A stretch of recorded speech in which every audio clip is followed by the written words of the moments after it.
Hello, everybody, and welcome to episode number 97 of the Tiki Taka podcast. Now, I do know episode number 97. I was looking back on our videos, making sure that because we're getting closer to episode number 100, make sure I didn't mess up with any of the videos, and we had all the videos there. And I realized we jumped like episode 92 to 94, so that was just a slight issue. So this is episode number 97, but I've already been renaming every single one of them, so they're all fine. Anyway, I'm your host Peter. Today, joined by Cynthia, Hi. Patrick, Hello. and Bruno. For all you men, if you want some good advice, just whip it out, and the rest is history. My God. We're all gonna have followers from jail. The women like that, so just whip it out. Well, rape 101 with I don't want to speak for all women, but we don't like that. Just don't do that. Unless you want rape 101, then you go to Bruno. Rape 101. Professor Bruno is now in the class. This is for the horny housewives at home. No, it's just full of policemen, and it's just like, No. oh, go to jail. You've been whipping it out, dude. Like everyone. Yeah, like you guys are the reason that #MeToo exists. It's guys like Bruno. Whip it out, the rest is history. And then she gets the restraining order, and then you go to jail. Like, that's What history. did I do? All I did was whip it out. Don't you see, Cynthia? That's the master plan. I'm trying to eliminate as many men as possible. Patrick's a good guy. Yeah. Why would you give him that sort of advice, you lunatic? Yeah. What a start. What a start. And lest we forget that he forgot to trim his nose hair or whatever. So that's all. Yeah.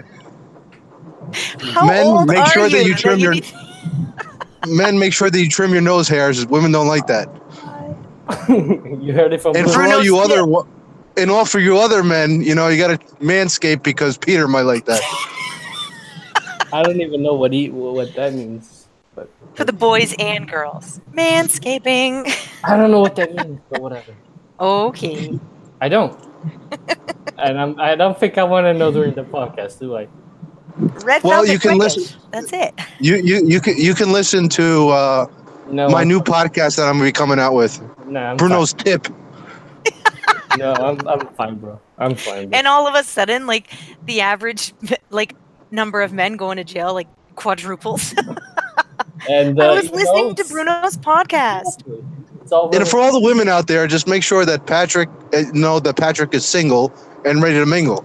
I knew he was gonna go there. Oh, right. However, he does have 3 cats at home, so he's got his He's a hands cat full. person. Red hair. He loves his pussy. Black ones too, because they're all black. I'm just saying. No. All right. I'm trying to think cheer that's up the man. real. Leave him alone. What? I said I'm trying to cheer up the man. Leave him alone. Cheer him up. I mean, you can catch some pussy right next to him. I mean, you shouldn't worry about it. Anyway. Hey, if Patrick's dates go up by the end of the week, I want some credit.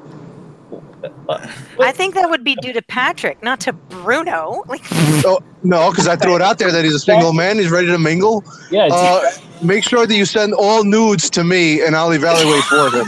I'll do the screening. Oh my god, this is so off topic. This is crazy. Well, What, anyway, what are we talking about? This is not the new show? No, this is not the new show. We're supposed to talk about football. Not all of whatever a we sudden, were like, talking it's about. Maury. Like, what is Pete- happening? Peter, when are you going to tell our fans that our format has changed? Never gonna tell them because it's never changed. We need to get right into business, or else this is gonna be crazy. It's already gone crazy. But there's some already time off to the get this rails. back because we have time. It's still early. Anyway, we should get to the Taça of Portugal, which I mean Sporting was, so that's okay. Anyway, we're gonna let Patrick talk about his team though first, and then we all jump on the Sporting bandwagon. Yeah, so after an eventful start to the pod, into the Sporting games. The Sporting played basically their routine 11. Patricio in goal, Guentrão, Mateo Coates and Ristovski actually, this time at right back to complete the back four. Midfield of William Battaglia and Bruno Fernandes, Acuna and Gelson on the wings, and Bastos up front for the final. And I did think Sporting started quite well. Avs looked a bit nervous, and they were giving the ball away quite a lot in the way that they tried to counter attack us. Sporting were quite dominant in that respect, and we had a good spell with about 20 to 25 minutes where it looked like we could make something happen. There was obviously chances in the first half for the likes of Gelson to maybe take, but they're not clear cut chances. The angles were quite tight on some of them, and Keane, an experienced goalkeeper, and too well how to cover those sorts of angles, and did very well in that respect. And then unfortunately for Sporting, with the chances that they had and didn't go their way at one end, at the other end, Desportivo de Aves took the opportunity, found the gaps, finally down Sporting's left, and managed to go a goal ahead um, through Gedge. And from that moment onwards, from the moment Avsh got the goal, you really sensed it was a different Sporting that was present. They really felt the goal that was conceded, and it was strange. It was like a mood switch. And Sporting never really got going again after that. There was moments where obviously Sporting would still be in possession, and more so in the second half, and the ideas just completely disappeared in terms of how to actually construct a play and cause Avs problems. And then obviously from the moment Avs gets the second goal, everything really it starts facing the way of defeat. There was obviously the chance that Dost had in the final 10 minutes, which unbelievably he missed. Who knows if we get that goal? Then whether would be able to push for an equaliser, it's very difficult to say, of course. Montero got a goal still in good time with the added time that was given, but by the end of it, there was, as I say, Sporting never really managed to play as well as they could in the final third to really construct play, and they lacked a different kind of imagination, which has been missing from Sporting's game in since probably since December, really, which is a gripe that many fans have, that they feel that the team, in terms of form or output, has really dropped since then. There have obviously been games where Sporting have been able to fight through that and get a narrow win here and there and keep clocking up the wins, but certainly games where we threw away points. I think Sporting suffered a lot over the season with that lack of imagination. Perhaps fatigue setting into one or two key players like Bruno Fernandes and Gelson, and Sporting not having other alternatives on the bench that could offer something different. I think that was really what was felt in the final.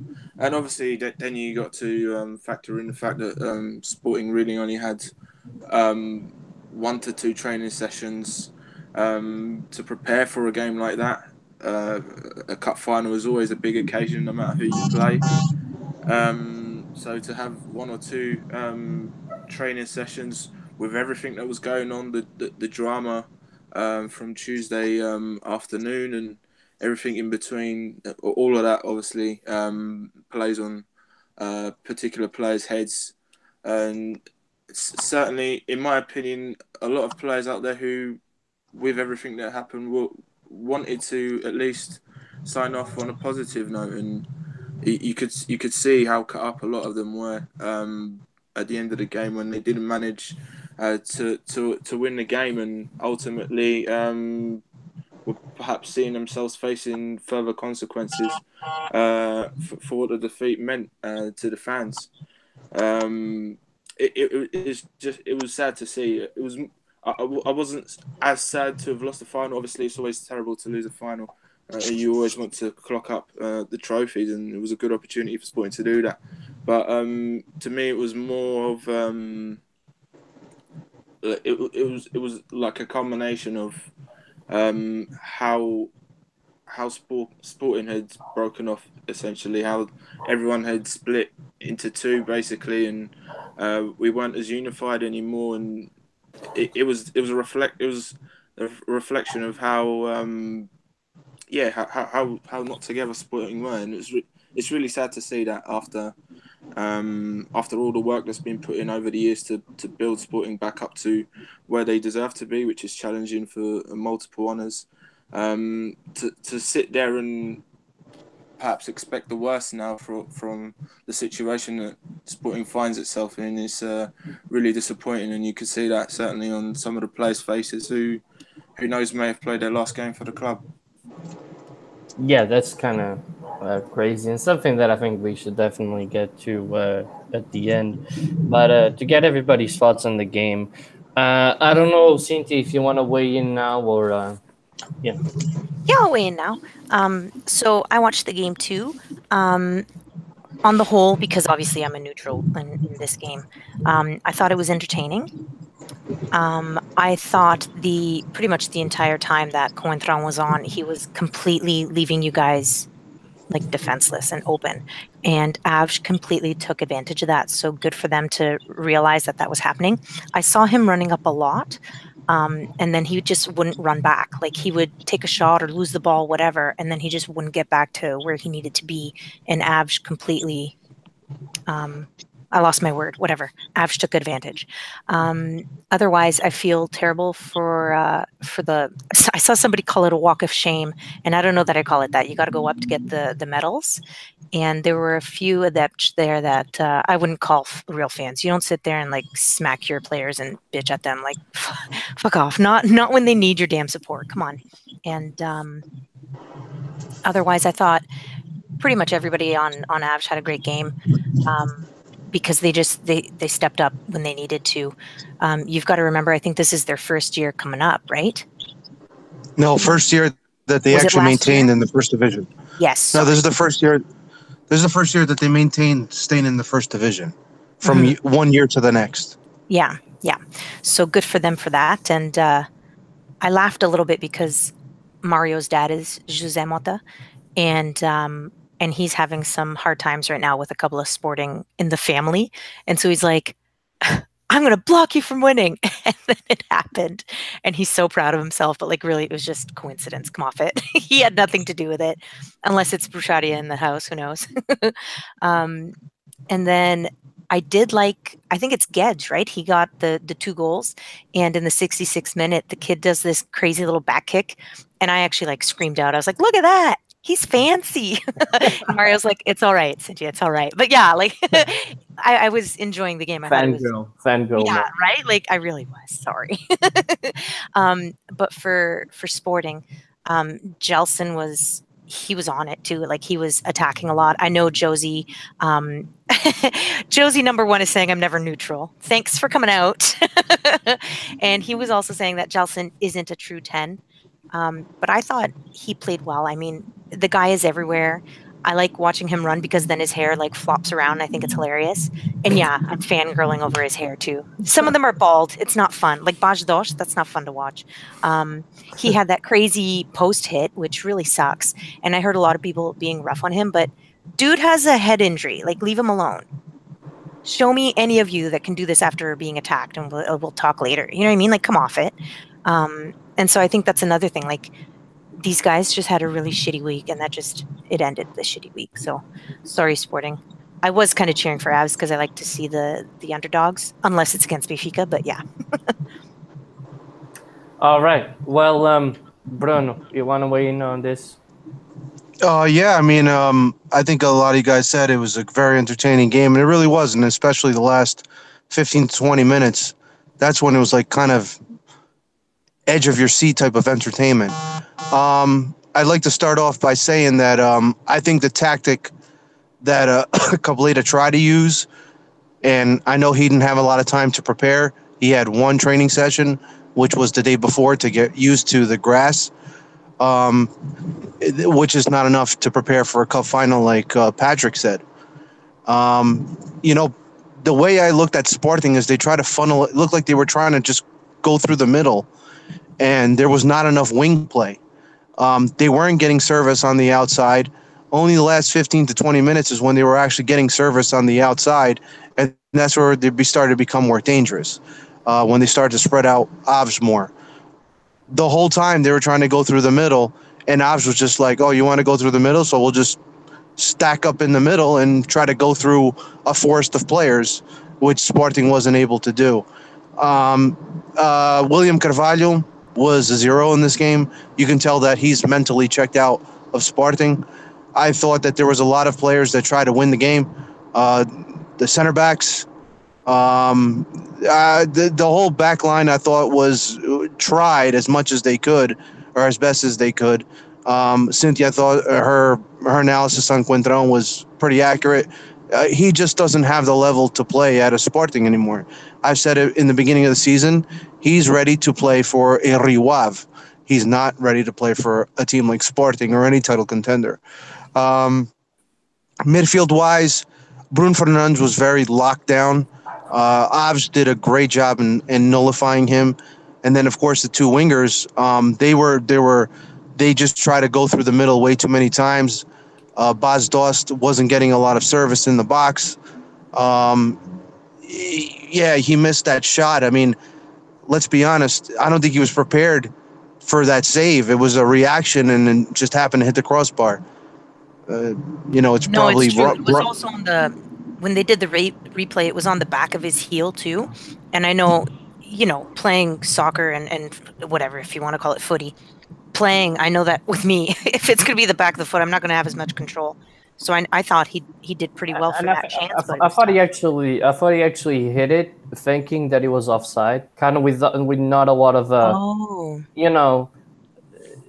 emphasis with that. It's going to come because he was clearly onside, but maybe at the time he thought he was off, so he just kind of hit it. I did see somebody tweet that he was offside, and I was well, he took the shot anyway, so what up? He was definitely offside, though. No, he was onside. I mean, at the end of the day, Sporting did the best they could, but we have to sit here and we have to give a lot of credit to Avs. Avs prepared themselves well. Defensively, they nullified Sporting very well. They played to their strengths. This guy Gedge probably got himself a nice contract from a bigger squad, a bigger club. Am I saying big three? No. Maybe a team like Guimarães or Braga or a Belenenses will come knocking for a guy like this. And, he's a quality player. I mean, in transition from the defense to the attack, he was very dangerous. And so did Avs. Had a lot of players that were very quick, a lot of speed on the outside. Hamilton was one. They have the experience of Bruno Braga. They have Tisson, which was the guy that nullified Bruno Fernandes. He did an excellent job controlling the middle of the field. And then their defense, they just kind of just played very simple. Anything in the box, clear it out as far as possible. A lot of credit has to be given to Avs. They're not at fault of what happened with Sporting. They played their game. Unfortunately for them, I don't know if Peter's going to touch on it or not, they did not register themselves for UEFA. They cannot participate. I want to touch upon that because even just the guy on the side, when he was doing the speech and all that, saying that they're going to Europe, I honestly just rather wait because there's just so many conflict. They're not going, bro. Okay. In January, you had to hand in your registration.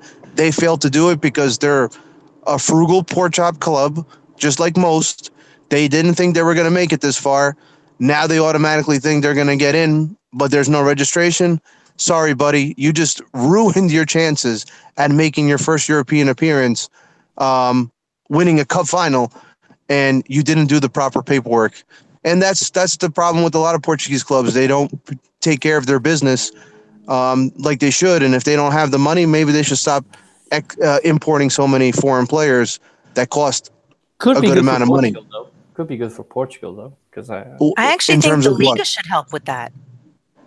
Too late. The registration has to be done in January, and they didn't do it. I know, but I mean, going forward, I think the Liga should help the teams that are not the big three, making sure that just put that paperwork in, because it's good for Portugal to get that exposure. Well, and they have so many stadiums from the Euro that just sit there. So just use them. Use the stadium. I think this one is with Avs is we're not losing a team. Rio Ave is going in their place. Rio Ave is going. That's why I'm saying it might be better for Portugal, because I would expect Avs to make 0 points in the group stage. Maybe if Rio Ave can get there, they might be able to nick a couple points to help the coefficient. That's what let's hope. I agree with you. I think Rio Ave is probably the better team, but it also depends on who they're losing. I mean, they just lost one of their main players already. And the week hasn't even been long. The season hasn't been a week long yet. That it's over is João Novaes. João Novaes signed with Braga. So I'm sorry. I didn't know that. He's a really good player. He is a very good player. Well, he already signed with Braga, so goodbye to him. That's one player that they're not going to see, and then there's obviously there's going to be way more players that Braga might, Rio Ave that's going to get picked apart. I mean, we saw Ruben Ribeiro leave to Sporting, and obviously it was a no-win situation. Rio Ave collapsed without him, and he wasn't very, that greatly utilized at Sporting. Yes, in the beginning, but toward the end, he was barely used. It's because disappeared. You know what? He's not as good for a big three as people thought he was. He's good for Rio Ave. He's not. I didn't think he was good enough for a big three, but I'm a hater. It helps. It would have helped if he was utilised in the way that he was at Rio Ave anyway. So if he come in and played as a 10, which is really his natural position where he can float in and out of the final third, I think that would have helped him a lot more. But unfortunately, he came to Sporting and he was locked on the right or on the left, and that's not really his style. He doesn't have that kind of pace or directness on the flanks. And I think he was poorly utilised anyway at Sporting, regardless of whether he has the quality to actually impact the squad. There you go. That's my analysis of the game. I mean, it was good for Sportivo Chaves to win. Congrats to them. They deserve the cup. Obviously we're going to talk about what's next for Sporting in a couple of minutes, but a lot of credit has to be given to Avs. They prepared their team well. They're not at fault of what happened with Sporting, and they won the cup. And congrats to them. Let them celebrate. This is going to be an historic day for Avs for the rest of their lives. So kudos to them. All right.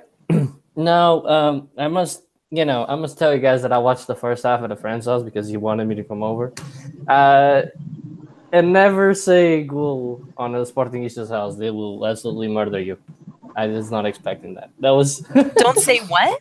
ghoul. I said ghoul and I got ripped apart. It was crazy. I was like, this is the first time. It was like, this is the first time I'm ever watching a game with somebody else at somebody else's house. I had no idea. Peter, were you wearing an Avs jersey? No. I was just wearing a normal shirt. I was wearing my Avs jersey, and I gave him look.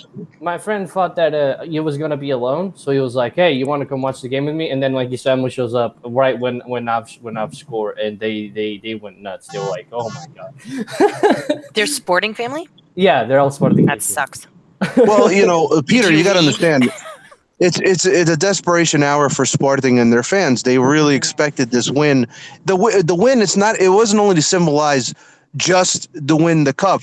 It was to kind of exactly. It was a moral victory for the club to get things back going in the right track. And you know what? It failed. And then you see the retardedness of a lot of these fans. I don't even like using the word fans. Yeah, they're not fans. They're just a bunch of jerk-offs, to be honest with you. Like bashing the players and the coaching staff. I'm like, definitely. Listen, it's not like they didn't try their hardest, because you could tell that they tried their hardest. Hey, the ball just wasn't going to go in. The many times that they needed to go in. He made 2 great saves too. I mean, oh my gosh, Keem was killing it. So I mean, Keem in the back. they made their chances, but they also couldn't capitalize on them because Keem also stopped them. So it wasn't like they, besides the squandered opportunity by Paz Dos, which I still think he thought it was offside. They didn't have one of those chances where they messed up. The goalkeeper just saved it, and they're there to save it. So no, I agree with you. I felt like the first 20 minutes was all Sporting. then things started to open up a little bit, and Avs were really good on the counter, man. They were fantastic on the counter this game, definitely. Really fast, and I really enjoyed it. This is why you're not going to be invited to that friend's house again.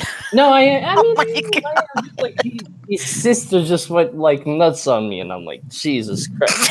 I mean, I obviously I apologized, and I told my friend I felt terrible. I felt terrible. Are you gonna describe how his sister looks like? Don't go into it, Bruno. Oh my God. Yeah, she's already got a kid, so she literally just got a kid. Like, so what's that mean? She's dating a Benfiquista, by the way. So there you go. Okay. No, but like honestly, I can tell that she already has bad taste. So forget her. That was scratched. No, but that was crazy, man. I never felt so embarrassing my whole life. It was just. Oh, anyway, moving on from that. More embarrassed than that time that your mom walked in while you were staring at that poster? That never happened, yes. Anyway, moving on from that. Sporting... Cynthia, come on, Cynthia. It's funny. Then I lost my train of thought with all of this. But anyway, Sporting started off relatively strong in the second half too.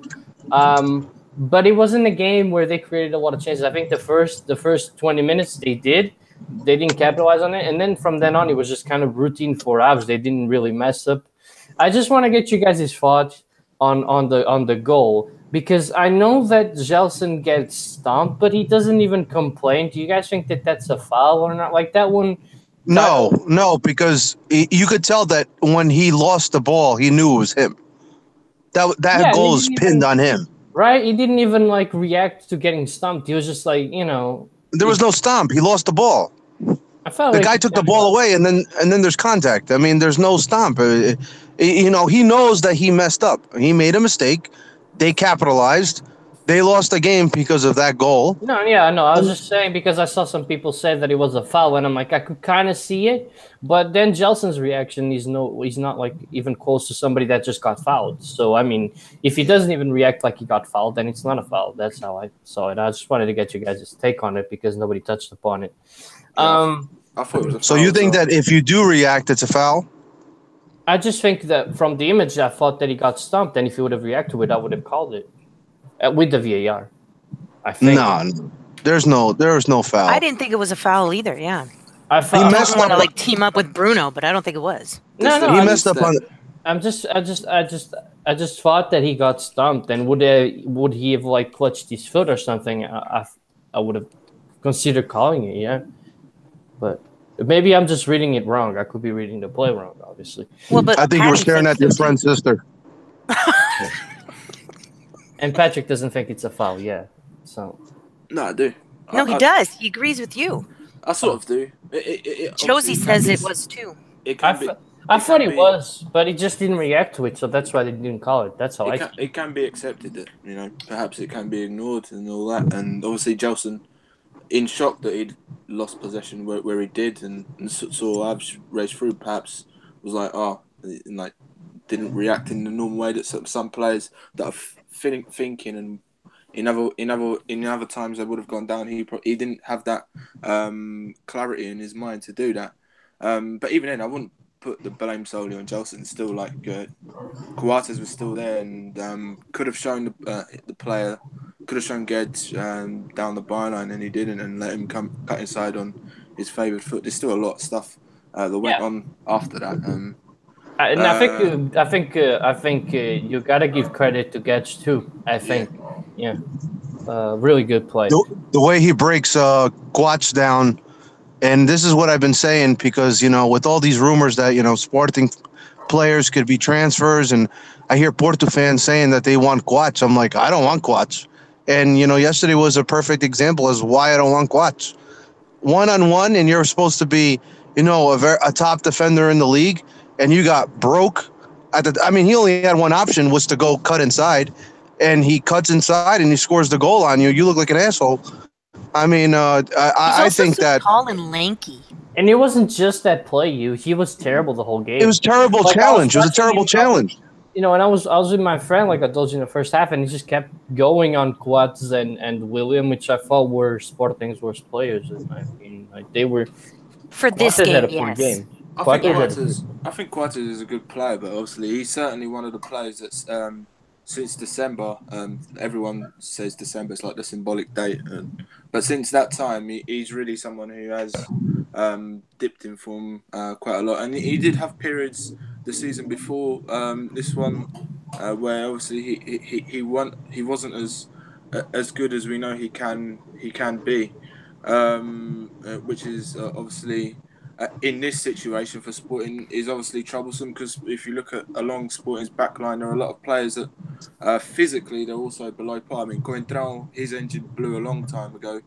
Matthias Filion, I love that you say it like that. it's true though. He had a fantastic start to the season, and then you can see like He started heavily smoking or something.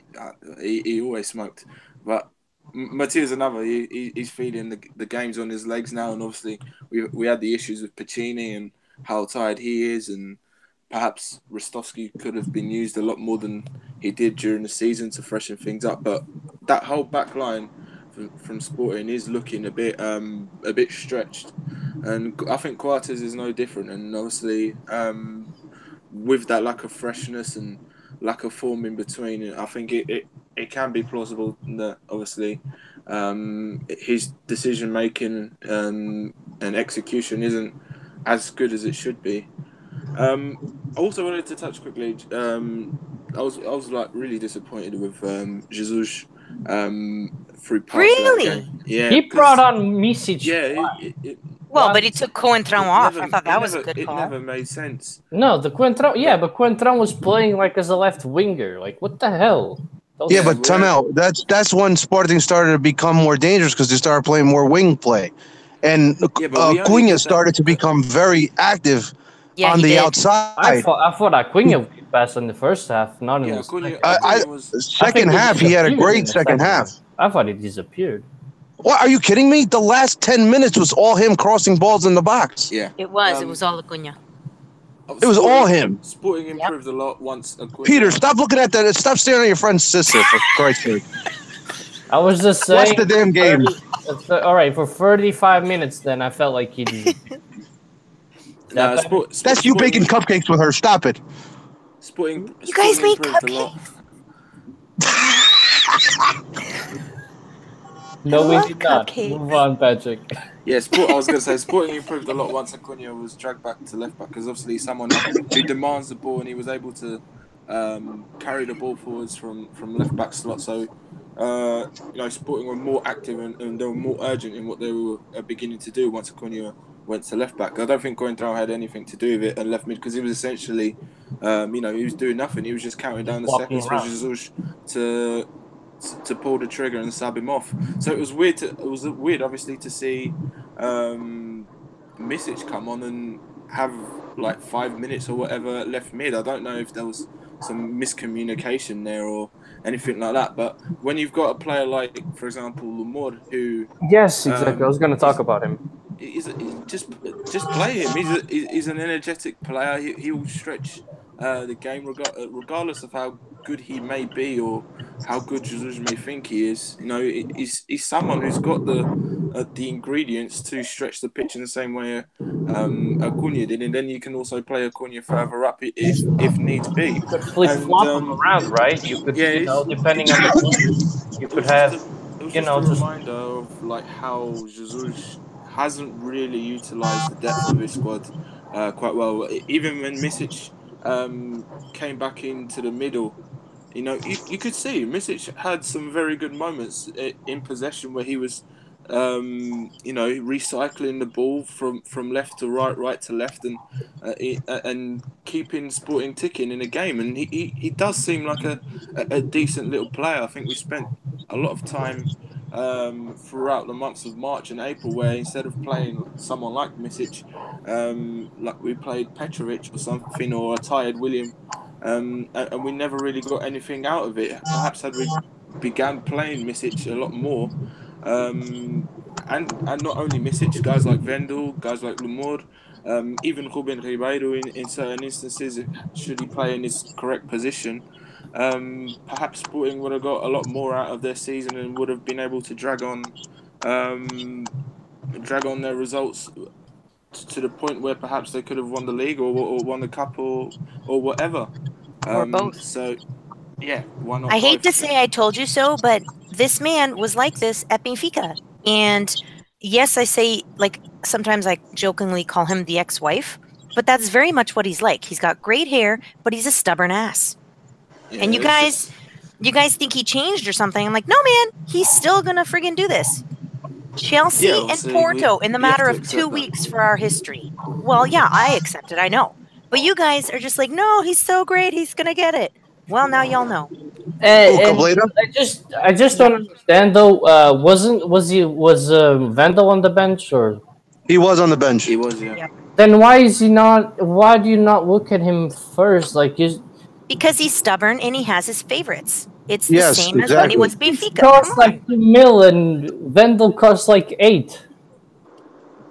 I don't But think he Peter, looks at you them gotta by understand, price he tag. doesn't. No, he does. He didn't really want him. He didn't want him. He didn't fit in his system. That's ridiculous. Remember, He did the Bruno same with us. Carvalho got him because he wanted to avoid him to go to Porto. That was the problem. Idiot. He was supposed to go to Porto, Yeah, it was and he just a went to cock go get block. him and hurt. Well, that turned out real good for him. Don't worry about it. Didn't it though? It could Well, still. right now it did. It hasn't worked out very well for Sporting. We don't know if a new coach comes in. That could definitely change. But right now, we can definitely say that, yes, it has not worked out for Sporting. It's crazy. That's just the end of that. I mean, you have a guy that barely got any chances, and the fans want more to see more of him, and he doesn't get any opportunities. But like you said, Cableta, this is Cableta. This is his MO. Listen, in my years. opinion, Cableta is done in Portugal. He's not going to be coaching any club. Period. I mean, he's going to go somewhere else. He's going to make some good money.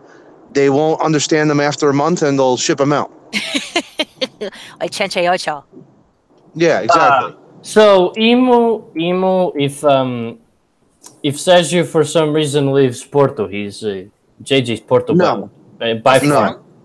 Yeah, No. if by some reason Conceição gets a really good offer and JJ's He's got a not contract, leaving anywhere. I'm just saying.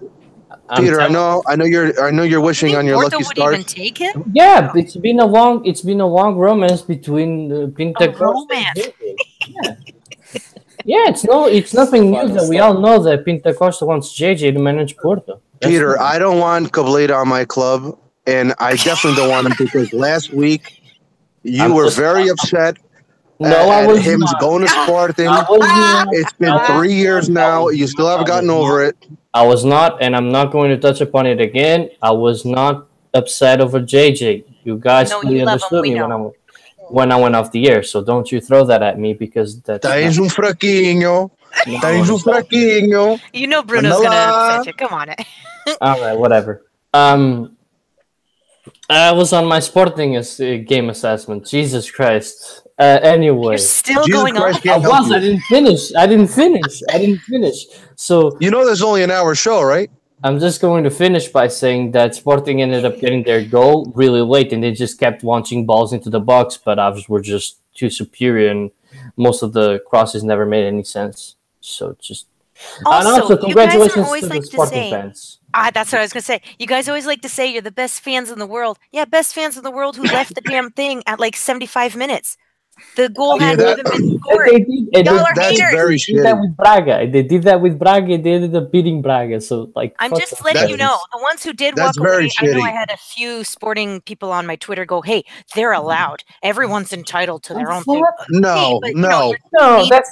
This was the But you know shittiest what? team. Is it, Come do on. you guys want me to tell you a story? One time I was watching this Guimarães game with Porto, where they were getting thrashed like 5-0. I think it was with the times of Quaresma, right? So it was a while Yes. ago. That was the season. I'll tell you what that was a season in which Benfica needed Porto to beat Guimarães, and they begged and pleaded indirectly that for Porto to beat Guimarães so they can make the Europa League. Okay, well, I don't remember that. I'm just telling you that I do, I Of do, course and you I'm do. informing you.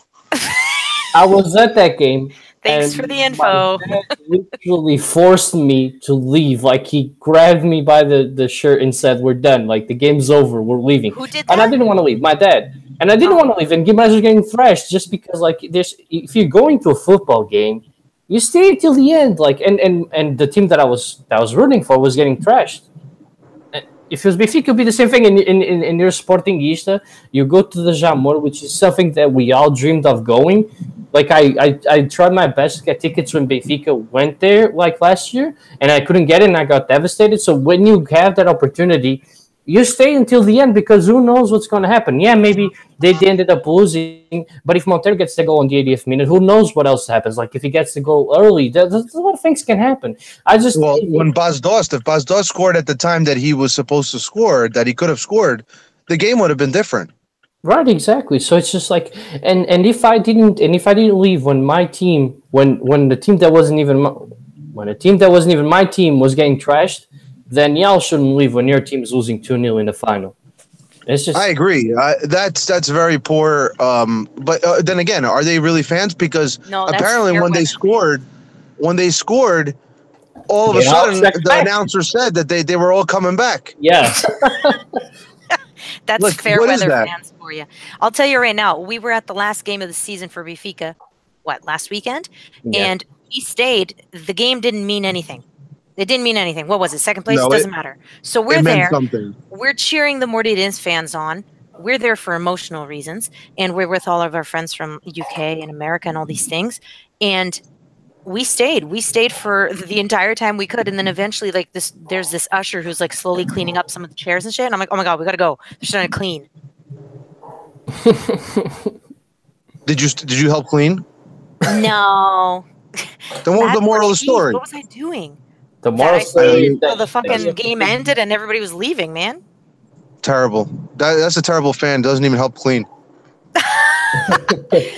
Oh my gosh. If they had emailed me that they needed cleaners, maybe I'd get back to it.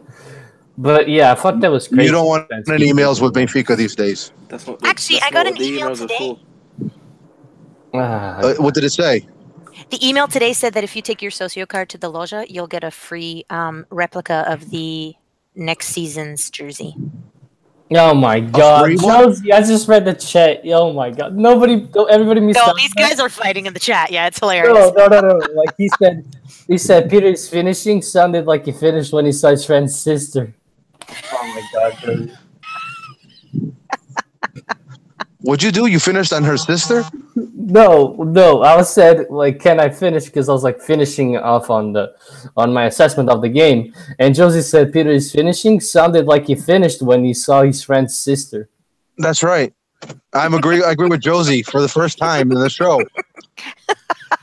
I'm sure he'll love that. It's called premature ejaculation, Josie. Oh my goodness gracious. Well, anyway, moving on from that. Honestly, I wanted to get to Mario's question that was somewhere around here. I can't see It's it. about BDC. Right. So yeah. So Did you find it or no? yeah, I did. So he Okay. was just asking us what we really talked about last week, but I don't know if you guys want to weigh in on it again. But anyway, he basically asked, and whoever wants to take these questions, just step up and answer it.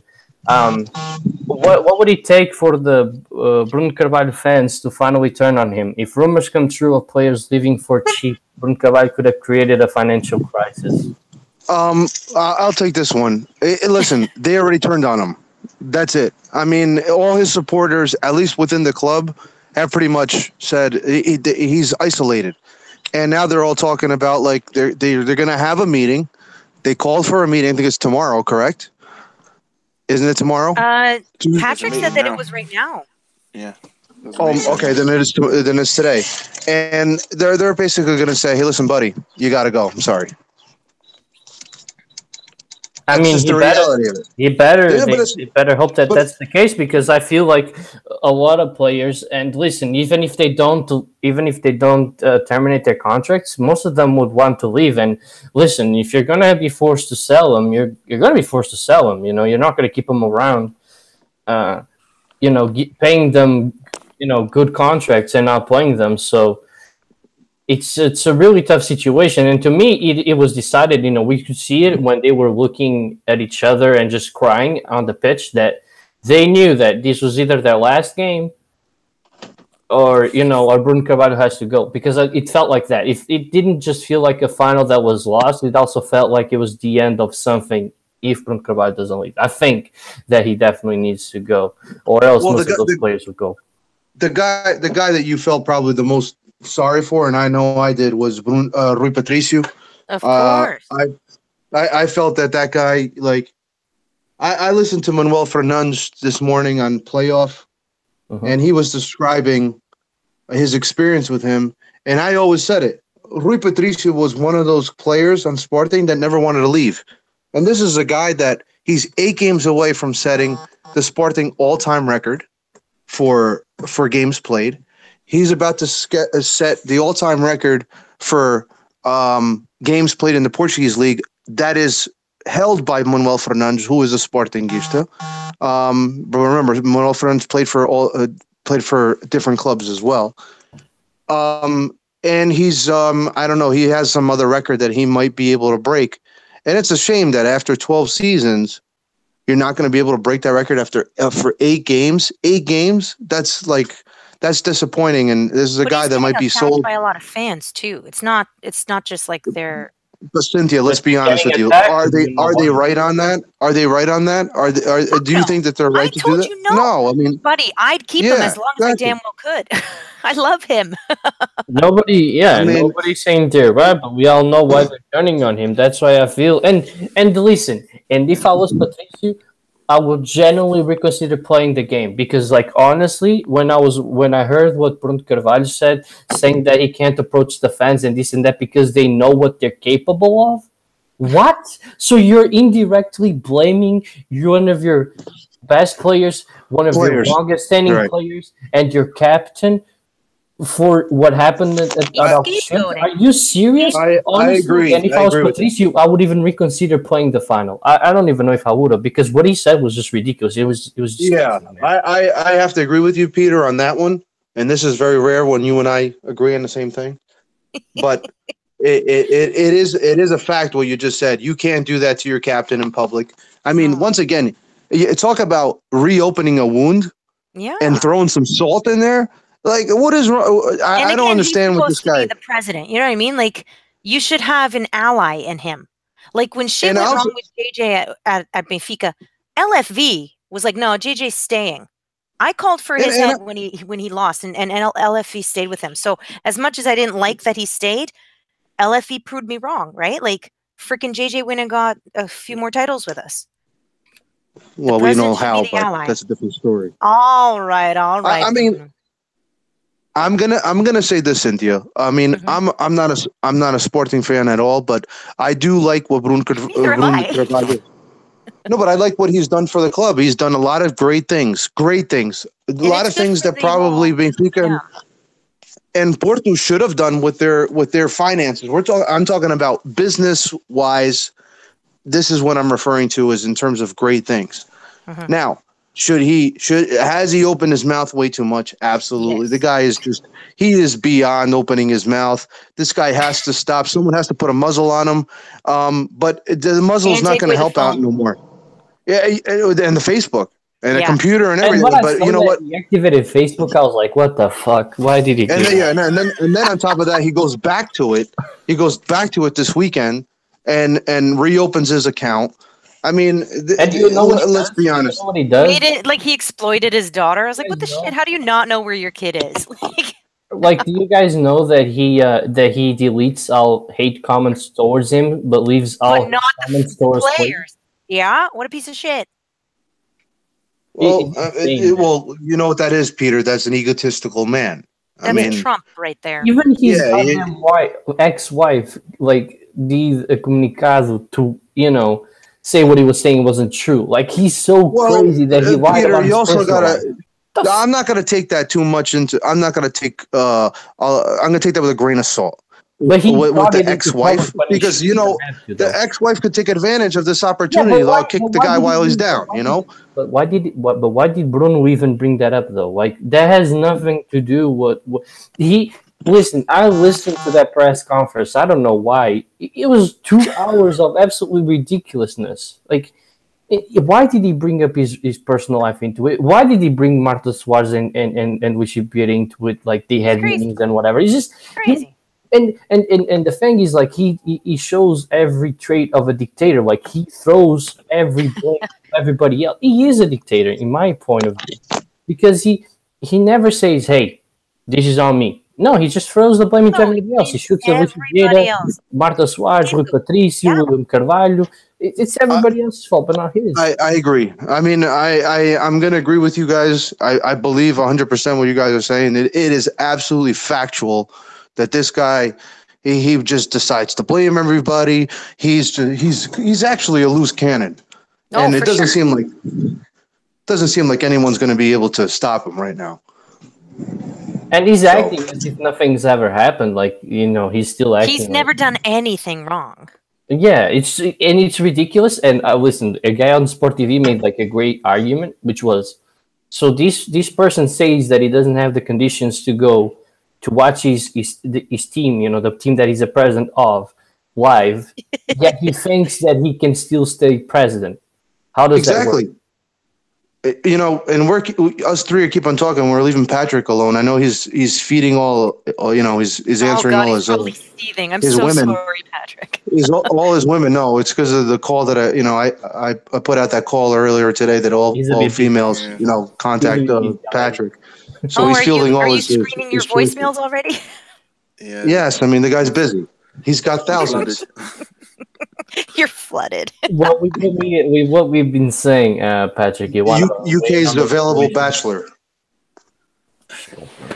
Well, yeah. Ultimately, it always comes down to that Facebook post after the Atletico Madrid game, which Bruno Carvalho singled out the players for what happened. It was,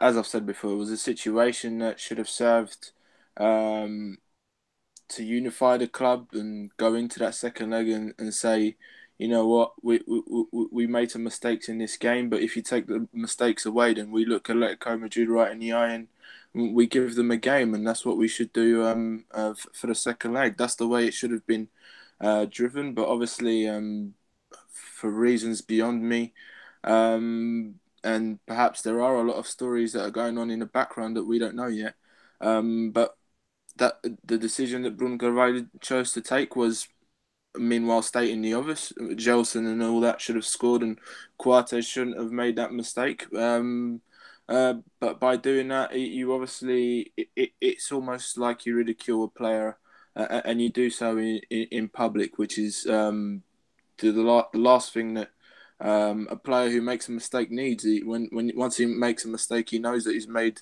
that error, and he knows that he should do better. No one needs to tell him, let alone in public. Obviously, since then we had Sporting had that good run where they obviously won 6 games in a row or something similar to that, and we were beginning to forget the problem. But really, damage was already done by criticising the players, and what it did was it opened the wound, and it opened the opportunity for the moment that Sporting slip up again. A particular section of fans, which obviously include those that really believe in Bruno Carvalho's work and everything he's done for the club, and there are many of them out there.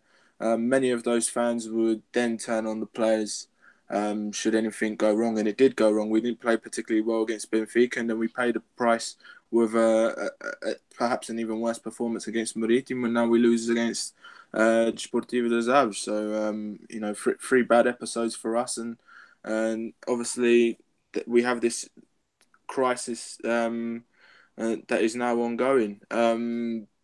It all stems from that Atletico Madrid a moment, and obviously Fiasco. if you try to envisage a club going forwards with perhaps an entire squad. I don't know how many of the players are truly unhappy that they don't want to continue at Sporting. But if we go on with a set of players that are either unwilling to go ahead in the club's colours, or will forgive Bruno Carvalho but won't forget, and this issue pops up in the future, it's difficult to go ahead in an environment like that. But certainly coming away from the final, when I heard that Bruno Carvalho put a Facebook post up, and obviously you start worrying, oh, what's he saying now? But it's interesting that obviously he said let's back the players and all that, and it was a message of togetherness. And you do start to wonder whether this is the moment now, with the meeting going on now as well. You do start to wonder whether Bruno Carvalho and those that are still holding him up in power are rearranging their plan and saying let's put the apologies in order now. Let's try to gather everyone together and salvage what we can going into the new season. And by salvaging what he can, obviously that means he stays in charge and deals with the damages that perhaps will be William Carvalho leaving or Rui Patricio leaving, which without Champions League football that probably would have happened anyway. But we'll see. It's difficult. It's difficult. Obviously, I'd like to keep Bruno Carvalho around without the arguments and all that he butts in. Well, he can argue with this president and that president all he likes, but when he's confronting the players, that's when me as a fan, I have to say this has got to stop, because it's counterproductive to what a club should be. A club has to be together, like Porto was this season, to achieve what it wants. And if there's wars in house, we'll get nowhere. So that's not what I want for my club. But as I say, as a candidate, as a president, all the work that he's done since 2013, and Bruno Carvalho is obviously, in my eyes, I think he's a good president. And without this controversy, we would have been well on our way, happy, preparing for the next season. I'm not convinced that could be obtained, even with whatever he has planned right now. And that will obviously be tricky. There is obviously the rumour going around of a man you probably may know, Rogério Alves, who's a lawyer, and he also commentates occasionally on TV. Obviously, his name has been thrown into the hat, which would be a really good option for sport. I'm not sure. My head's thinking all sorts with this whole situation. I'm obviously aware that there's people perhaps affected to the old presidency that perhaps don't have Sporting's best interests in mind, and they'll be circling, wondering whether they can get a piece of Sporting should Bruno Carvalho leave and all that. And we all know Sporting is a far healthier club now than they were back in 2013 and 2012. So it is attractive again, and that does worry me a bit. To who the club will fall into the hands of. You gotta trust your supporters too, because I think what you want is nothing more than a pipe dream. Because either Bruno Carvalho stays and 70% of the roster leaves, or he leaves and the team stays intact. I don't think you can have both. Just because everything that they've been put under, I don't think there's any possibility. Yeah, but I mean, as I said, with no Champions League football and the money that's missing from that, I think we have to accept anyway that much of the squad won't be together. I don't know. We have to. It's something that Sporting has to approach carefully, and with time we'll see what will happen. What players are willing to stay, and obviously, if we're looking at the players that are really, really worth something to Sporting economically and both on the pitch. Bruno Fernandes and Gelson are the two outstanding players that ideally you'd want to keep and model a new team around, and then you could perhaps sell, unfortunately, someone like Rui Patricio, William, Bastos, perhaps Oh my God. Piccini, Battaglia, guys like that You're gutted. would You're rake gutted. in some money. Yeah, but there are players that can be. You can replenish the squad and fiddle about like that. Moneyball a bit. Now, I do want to just point out, I saw on Twitter, I don't know, Juricic, whatever. He's Serbian, but he made this comment, and he was quoting the fiasco from the fans, and it said, "I would never go to Portugal, not even as a tourist." And so we've got he was players talking making about comments supposed already. Is that the insurance. ex-Benfica No. player? Huh? I think he was, to be honest. Talking about the Juricic. Benfica player, which I highly rate, but It's Juricic. Yeah, Juricic. whatever. It's weird. I think he was It's commenting on DJG, interest from it's all Braga, different. though. I think that's what it was. I didn't think it was. I might be wrong. There That's is what I thought. Overrated. There is a rumor, obviously. We all know Ricciardi, who has obviously links with Sporting's finances and whatnot. He was actually at the game yesterday, standing next to Rogério Alves, and apparently today there was a meeting between him, Rogério Alves, João Benedito, who used to be the ex futsal goalkeeper, and once upon a time fancied himself, or was rumoured to fancy himself as a candidate to I remember Sporting's that. presidency. There's a rumour that they all met up today to discuss Sporting and a new direction. So we'll see what will come out of that. Obviously, they were reporting on the news a while ago as well that there's a petition being put in place, which obviously would help Jean Marta Soares' case to get rid of Bruno Fernandes, which what that would do would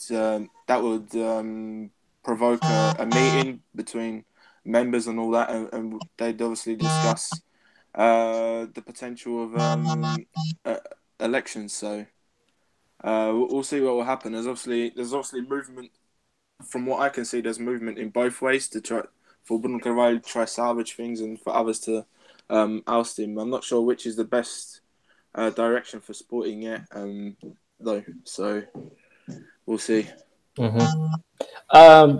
Bruno, do you want to talk about that article that I just sent you?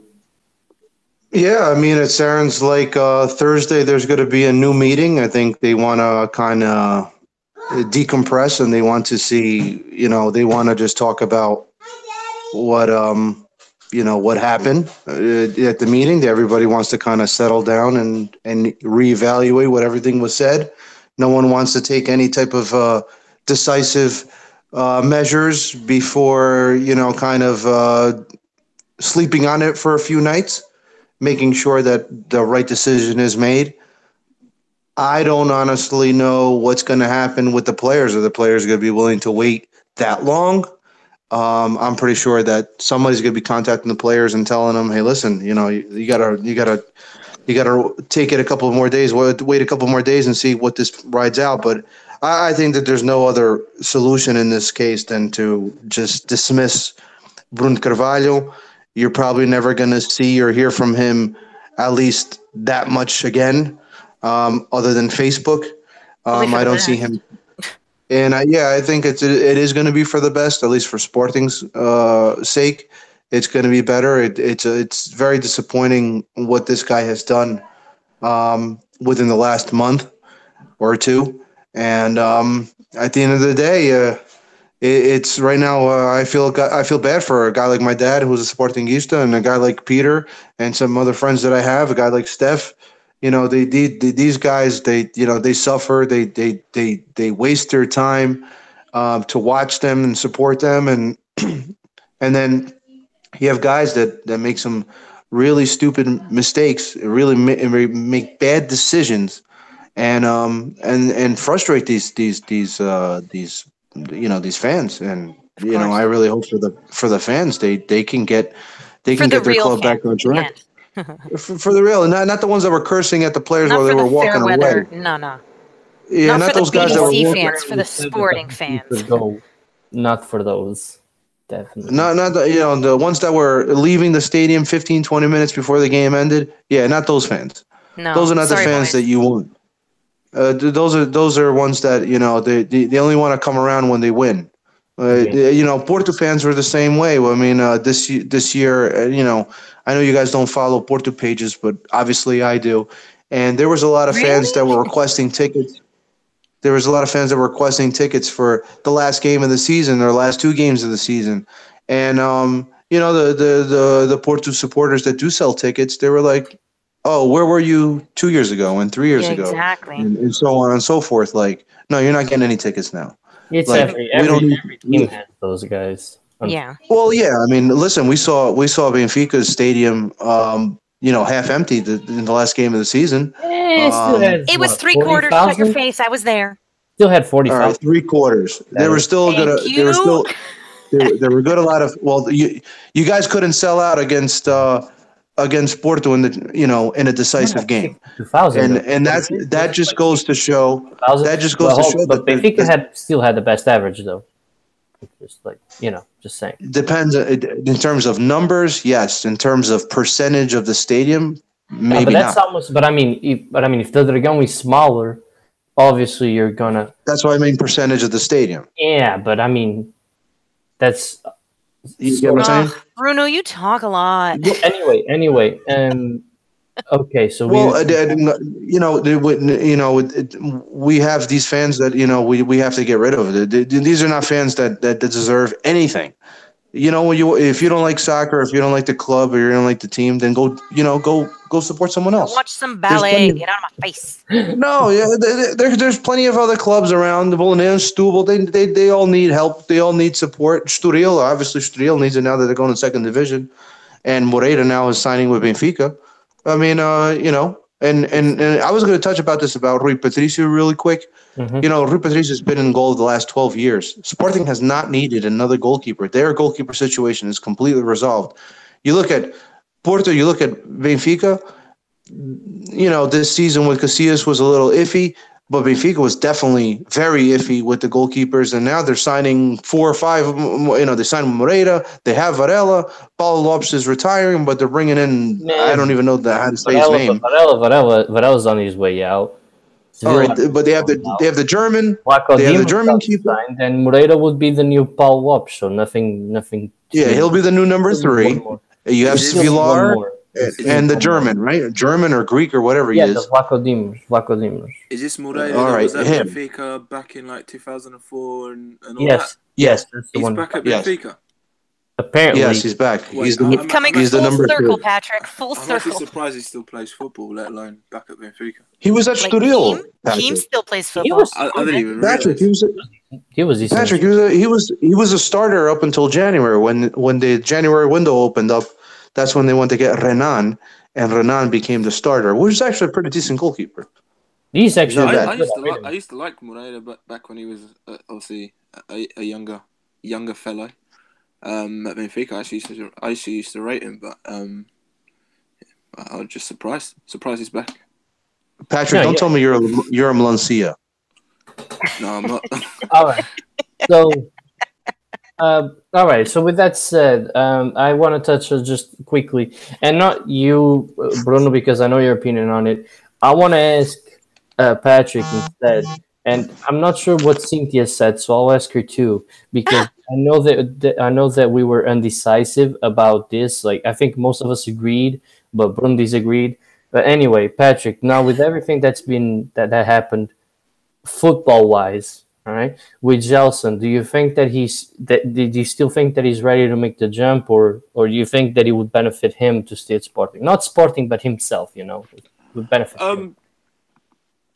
Yeah, I think Gelson can certainly find the right club and impact in a very big league. I think Gelson's a very good player. We have to sometimes people look at Gelson and they're like, oh, I'm not sure what people actually see in this guy. He's not actually that amazing. But what I used to defend at is that Gelson's a very specific kind of player. He's a winger who's very high risk, high reward. You think of the likes of like a Leroy Sané or Raheem Sterling, for example, at Man City. Ousmane Dembele, obviously on a different level, but that kind of winger, that's very much the cloth that Gelson's cut from. So obviously with that it comes moments where he will dazzle you. He will dribble in and out of 3 or 4 players and find the back of net or find the head of Bastos or whoever or something like that.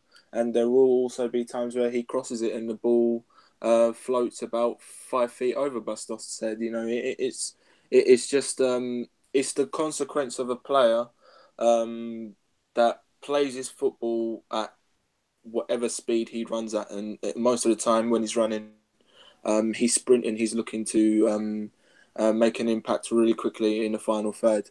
All in all, I think he's a very good player. 1-on-1, he's exciting. He gets you on the edge of your seat. In my opinion, one of the very best players in the league. And certainly, I think. What's so funny about that?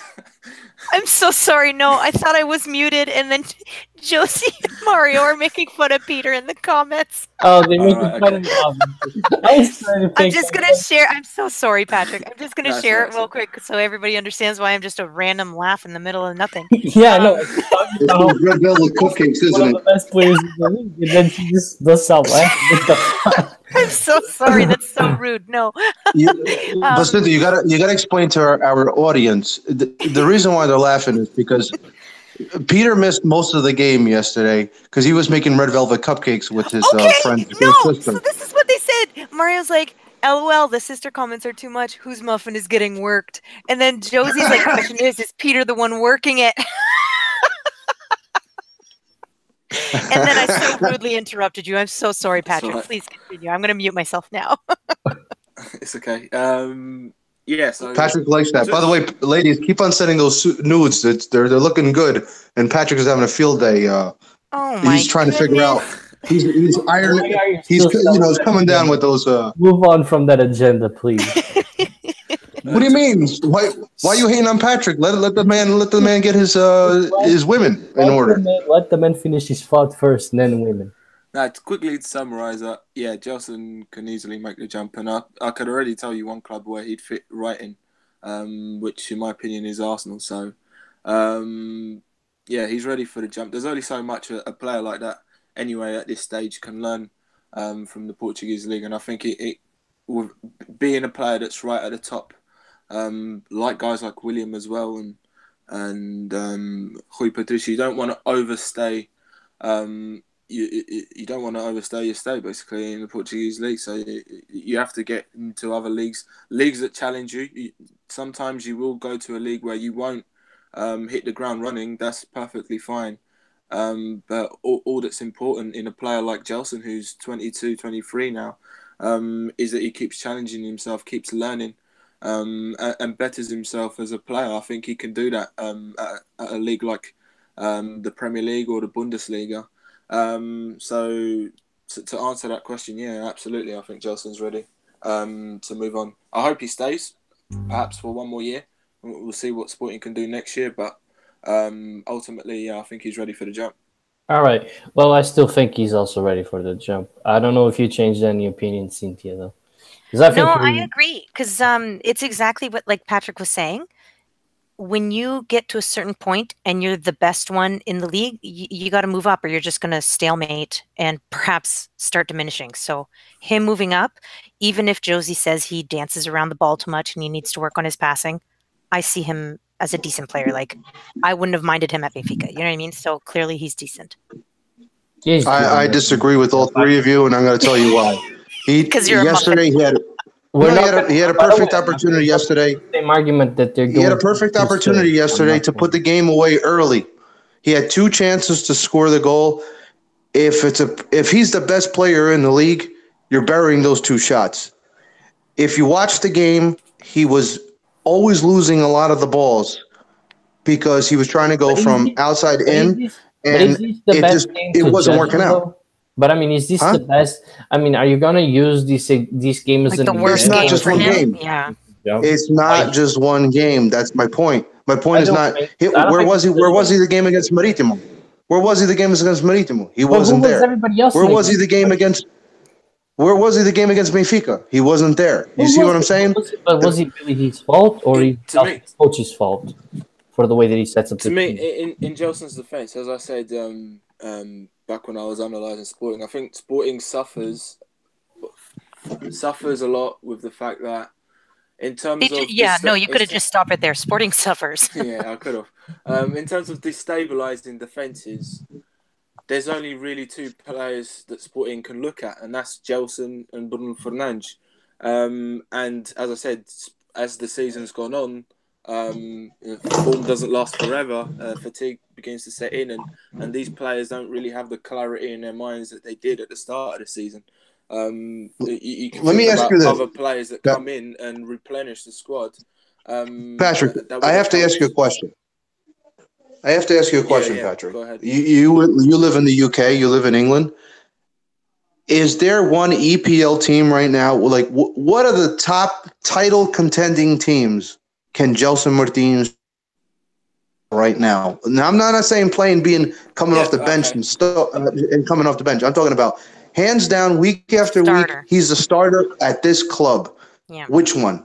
I think he can certainly start at a club like Arsenal. He can start at a club like Tottenham. He could probably start at Man United because they don't have a natural right winger within their ranks. And they like that style of play, yeah. I think he could probably.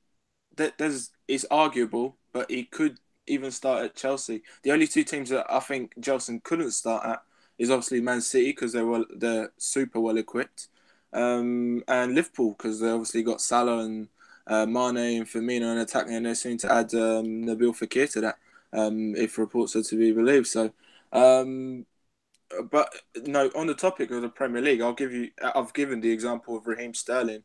I don't know if you see much of Raheem Sterling at all, but his numbers this season look fantastic for Man City. He's been one of their best players. Man City, of course, a team we all know that are widely considered as one of the best teams in the world that play some of the most attractive football and obviously Premier League champions. But even like a guy like Raheem Sterling, he's missed some easy chances this season. Sometimes it really doesn't matter if you miss an easy chance or in particular games you're not given the ball as consistently as it's demanded to be.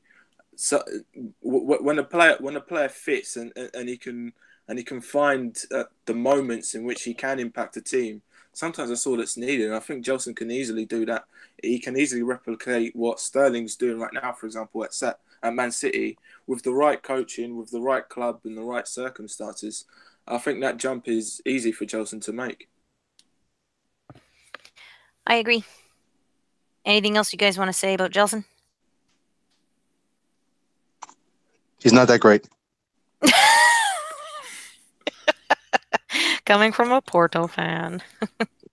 Listen, I'm not saying that I don't like the guy. I'm not saying he's a bad player. I don't think he's as good as what everybody says. If he's that good, he'd be dominating games in Portugal, and he doesn't dominate games in Portugal. That's just my honest opinion. I look at the wingers that came. Hold on a second. I look at wingers that came out of Portugal to bigger clubs. Quaresma, Figo, Ronaldo, guys like that. They were all dominant week after week in their leagues.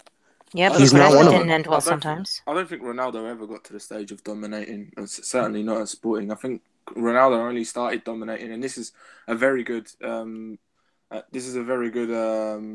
do you call it? A very good example. Yes, easy word. Example for Gelson to follow. Should he make that jump? Is that obviously it's different because Gelson's already 22 and Ronaldo moved to Man United when he was 18. But Ronaldo only really started becoming the Ronaldo that we all know today around about 2008, 2009. So we're talking 4 years into his Manchester United career. So there's a lesson to be had there that even if you move and you don't appear ready, you can soon become ready. You just need the right coaching and belief behind you, the right system for you to do that. Listen, the thing is that we're getting back into the argument that we had before, and it's not going to lead us anywhere because Bruno would mention like 5 or 6 players that weren't ready for the move and never worked out, and I can mention 5 or 6 players that weren't ready for the move and still worked out. You know, like I brought up Bernardo Silva and all those guys. Some of these guys never actually played 90 minutes for A squads, and they still panned out really well. I mean, I'm not sure how well Ivan Cavalieri is doing, but I'm pretty sure he was a solid player for Wolves that are now going to be in the Premier League. So you know, it is what it is. I think we're just going to have to disagree on Agree. this one. Disagree. Yeah, Yeah. exactly. We're just going to have to agree that we disagree on this one. Fair enough to me. I mean, I'm just saying. I just gave my opinion about it. I think I would like to see Gelson 1 to 2 more seasons in Sporting before making a jump. That's all. All right. All right. With that said, is there anything else that you guys would like to That was all the discuss? questions. I know. Are we going to talk about the Convocados or we're not going to touch that? I mean, we can if we gotta. But, I mean, I'm pretty. I mean, I don't know. I was gonna talk it all over in 2 weeks when we get back. So I mean, Oh, okay. All right. That's fair enough. 2 weeks is fine. all right. So well, yeah. I don't want you to get upset. No, it's cool. There's still more. There's still more things before we go. I'll say the first one and let Cynthia say the second one. So the first one's that we're gonna take. I think it's a 2 week break. We're gonna be back right before the first game against Spain. You know, we're gonna review all the friendlies if they even have friendlies. I suppose they will because it would be stupid. Yeah, I not think next Friday. Next Friday they have a game. All right. So all the friendlies and just the call-ups and what we think the squad can do when we think got snubbed and who made it that shouldn't have made it in our opinion. With that said, Cynthia, I'll tell you right now. What? I'll tell you right now, Cynthia. Neil Fernandes. You have to go and check up on that man. That guy he's hitting the mushrooms or something. The guy is LSD. I mean, angel dust. This guy's doing some type He of drugs. just had a baby, so he's probably just delirious. Settle down. Delirious and delusional. Oh my God. He thinks the same about you, sweetheart. I'm okay with that, but dude, this guy's on some serious drugs. Serious, heavy drugs. All right. Well, with that comment on Neil, Cynthia, you have. He's our Arsenal Fan TV guy. That's who that is. But for Benfica. So today is my last pod. Yay! So thank you guys so much for always being there. Josie in the messages. Mario's even in the live chat, but he's just a shit disturber, and he's upstairs, so I'm not going to thank him. But yeah, thanks for letting me have been on. Oh, I don't know. How long has this been? I wouldn't know. It's just a couple of months, maybe. You're such a great host. 3 months, maybe. I don't know.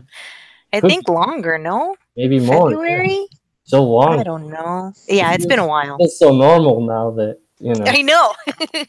But no, I came on because Salty and Steph. No, I was on with Steph. Salty was leaving, and I came in to help you out so that it wasn't just you talking to yourself about sports, although you probably could. I could, but it wouldn't be the same. Yeah, you it wouldn't be fun. I definitely could. No, it wouldn't. And it would not be as colorful as Bruno makes it. Jesus. Well, it's true. But I'm not disappearing completely. Obviously, you guys know we lost Carrie. And so there are a few girls and I that we are super touched by that and moved by Carrie. And so we decided that we're going to do our own ladies Benfica pod. And I think we're calling it Ajagias, which is the Eagles, obviously. And yeah, it'll be, if you guys know Caroline Tavares from Fall River, we've got Mariana, which perhaps both Bruno and Patrick have crushes on. Oh my gosh, I said it live. Not true. Hold on a second. We all know that. Please don't include me in my name in that. Now, I will help and full support that. Maz, do yourself a favor. I know you want to find the love of your life. He is right here. His name is Patrick. Let me tell you something. I'm not involved. He's getting all these women to send nude photos, and he keeps on shooting them down because they're not you. Are you gonna ask her to send you nudes too? So No, you do not ask her that. This is not an opening to that, boys. Oh my God. This is a Well, hold on a different Patrick, by the way. second. Just don't jump into conclusions now. Well, anyway, If the lady wants to send, let her send. Oh my Lord, you are Yeah, out yeah. of control. Yeah. Anyway, Cynthia, go on. But yeah, so Ladies, it's keep the sending three of those. us. We're going to Well, are you block gonna have Bruno. Patrick That's at going to least be as our a first thing. block? You know how you can. You're not gonna block it. I'm not on Twitter. Exactly. Half of Anyway, it I is just did done. you a favor. anyway, so But hold on, are you going to have Patrick as a guest speaker? I mean, you have that Patrick as a guest speaker. On a Benfica pod? Well, yeah, if he'd like to. What are you going to talk I'm about, sure he Patrick? would. I already got dibs. He's going to talk about. Already He's got going dibs. to talk about Maz's red hair. Why Oh not? my goodness. If you sit there looking doe-eyed at her, I'm going to get super annoyed. What do you think this is? Yeah, Super yeah. annoyed or super jealous? Which one is it?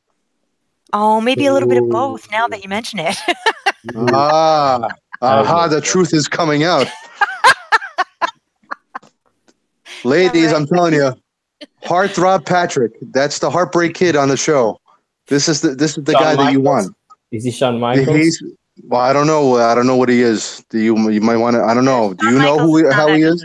Oh, no. But he was the Heartbreak Kid, wasn't he? He was the Heartbreak Kid, yes.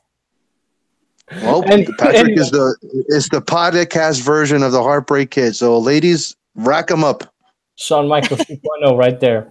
All right. So with that said, Cynthia, I obviously Sad to see you go, Cynthia. Sad to see you go. You are, Bruno. It sounds a little sarcastic. It's funny. It's I'm funny. not. Okay. I'm being sincere. All right, buddy. He always likes to cut me off though, because I'm talking and he's like, "I'm sad to see you go." Like, couldn't you wait, bro? Couldn't you wait? You see, I'm in the middle of something. I cut you off? What do you mean I cut you off? He cut me off. I was talking to her, and then he just like cut me off. Oh, stop it! Don't even talk about that. What do you mean cut me off? I never cut you off. Never. Anyway, Bruno wouldn't do that. That doesn't sound like a Bruno thing to do. Doesn't at all, does it? No. So, but anyway, Cynthia, I just want to thank you for being around as a permanent member for a good while, even though we don't know how long, but it was a pretty long time. Yeah. It just was normal. So hold on, Cynthia. You're gonna be. Are you gonna come on every once in a while? Of course, I'm gonna force her to. I'm gonna force her to. Oh, okay. I watch the games, so either way, I'm still watching the games. And to be honest, I do watch the rivals. I didn't always watch Sporting and Porto as much as I have this season because of the COD, but when Mario's grandfather was alive, he was a Portista, so we had to watch the Porto games. But other than that, we've been able to not watch them since he's passed, obviously. But this season, I did watch a lot of that damn Sporting and Porto. All right, so she's definitely gonna come on, though. I'm sure, because who else is going to help me cut you off and talk about red velvet cupcakes? That's true. Red Velvet Quickish. Who else? And quackers. Yeah. Because Patrick's too quiet about it. Patrick, come on. Good. Let him be quiet. No, listen. Let the man filter through the women. He's getting a lot of hits. Yeah, let the man filter, man. And he just wants the red hair, so he just gotta, he's gotta wait. Oh my lord. He's gotta His wait. goal in life é para foder o Benfica todas as noites, and that's what he wants. He wants a benfiquista. My lord. I did not just hear that. We all just heard that. Goodness It's gracious. the truth, Patrick. Tell him how it is, man. All right, and don't answer that, Patrick. Moment. Just don't even answer. What did the man answer? It's part of the getting the women. No. And I'm gonna close out the pod by thanking and by mentioning that we've had several people join the pod, and the only ones that have left to not do something else were obviously Kyle and Alex that were with me in the beginning, and then Kevin. Everybody else that was on the podcast as a permanent member ended up going to do something else. Brian has his Benfiquista pod. Sam and Steph obviously have their SCP pod, and now Cynthia's going to have her own podcast too. So that's something that I take a little bit of pride in, obviously. But, I know. You had something to do with this? Is that what you're trying to say? I'm just saying that, whoever leaves tends to do their own thing, which, Patrick. yeah. Josie's mentioning for Patrick to help out a fellow lion send some of those nudes that you're not taking his way. if you you go. remember, See? if you remember at the start of the pod, Bruno said directing to him, so I ain't got nothing. Oh. He's got all the material, most probably. I haven't seen anything. He's lying to your face. No, he think it out to himself. You know, he's a greedy ass motherfucker. You know, I am greedy. This is true. I am Oh, greedy. Lord. he's very greedy. Patrick, I will be sharing with you because I didn't want to distract you on the show. So I'll be sharing with you after the show all the news that I've received. Remember, ladies, send it to Bruno's tip at gmail.com. That's the email to send it to. You're fucking kidding me. That sounds like a perfectly way to end the podcast. I want to thank Patrick for coming on. Thank you, Bruno. Not really. You're just a hassle. You're just a hassle, really. You're just a hassle. But you know, you make Patrick laugh, which is already a Difficult win one in to itself. And obviously, thank you, Cynthia, for your final permanent Thanks, member guys. of the podcast. So Josie's saying you're like the Bill Belichick of the Portuguese podcast community. no, anybody but Bill Belichick. No, Well, it's too late now. Now you're Peter Belichick. never, ever. I will not let that stick. Anyway, so we'll be back in 2 weeks' time. Till then,